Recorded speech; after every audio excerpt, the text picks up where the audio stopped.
तुम्हाला धरणातून सोडलेल्या पाण्याच्या प्रवाहाची प्रतिकृती बघायची आहे का? तर मग चला, आपल्याच तालुक्यातल्या येलूरला ही प्रतिकृती सहज पाहता येईल. पुणे बेंगळूर आशियाई महामार्गावरील येलूरच्या रस्त्यावर भव्य कमान आपलं स्वागत करते. दोन्ही बाजूला हिरव्यागार शेतीच्या परिसरातून आपण गावात पोहोचतो. गाव सुरू व्हायच्या आधी पाण्याचा खळाळणारा आवाज आपलं लक्ष वेधून घेतो. प्रशस्त पाणीसाठा असणारा तलाव आणि सांडव्यावरून फेसाळत वाहणारं पाणी मन मोहून टाकतं.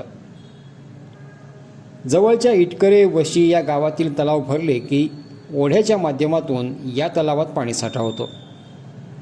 त्याशिवाय आजूबाजूच्या डोंगर रांगेतून देखील ओढे या तलावाला मिळतात. एखाद्या चित्रपटाचं लोकेशन वाटावं इतका हा परिसर विलोभनीय आहे. तलावाला मिळणाऱ्या एका